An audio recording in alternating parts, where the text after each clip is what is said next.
पापा। हाँ बेटा। सोई। नहीं अभी नींद नहीं आ रही, सो जाओ। नहीं पापा नहीं। तन्नो पापा नहीं। प्लीज बेटा। पापा पापा सोई। ओके, एक बार की बात है। एक छोटे से गांव में रामू नाम का एक गरीब लकड़हारा रहता था। रामू बहुत मेहनती और ईमानदार व्यक्ति था। हर दिन वह जंगल में जाकर लकड़ियां काटता और उन्हें बाजार में बेचता। इससे उसे थोड़े बहुत पैसे मिलते, जिनसे वह और उसकी परिवार का गुजारा होता था। एक दिन रामू जंगल में लकड़ियां काट रहा था, तभी उसे एक बहुत पुराना और बड़ा पेड़ मिला। वह पेड़ बहुत ही सुंदर और चमकदार था।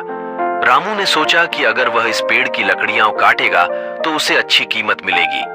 जैसे ही उसने कुल्हाड़ी उठाई और पेड़ पर वार करने लगा, अचानक पेड़ से एक जादुई परी प्रकट हुई। रामू, तुमने मेरी शांति भंग कर दी है, लेकिन तुम्हारी मेहनत और ईमानदारी से मैं बहुत प्रभावित हूँ। मैं तुम्हें एक वरदान दूंगी। तुम्हारी 3 इच्छाएं पूरी होंगी। सोच समझकर अपनी इच्छाएं मांगो। रामू को यह सुनकर बहुत खुशी हुई। उसने तुरंत अपनी पहली इच्छा व्यक्त की। मेरी पहली इच्छा है कि मेरे पास एक बड़ा और सुंदर घर हो, जिसमें मेरी परिवार सुख शांति से रह सके।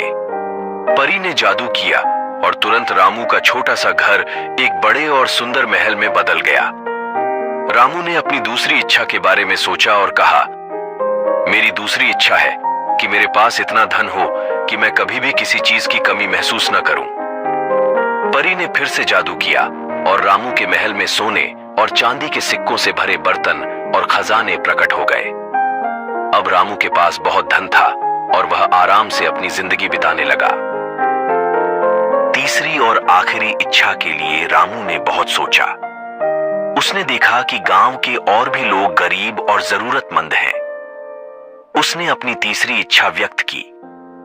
मेरी तीसरी इच्छा है कि मेरे गांव के सभी लोग खुशहाल और समृद्ध हों। परी ने मुस्कुराते हुए कहा, तुम्हारी यह इच्छा बहुत नेक है। मैं इसे जरूर पूरा करूंगी। परी ने जादू किया और गांव के सभी लोगों के घर सुंदर हो गए और उन्हें भी धन संपत्ति मिल गई। गांव में खुशहाली छा गई और सभी लोग रामू की तारीफ करने लगे। रामू ने परी का धन्यवाद किया और कहा, तुम्हारी कृपा से न केवल मेरी बल्कि पूरे गांव की जिंदगी बदल गई है।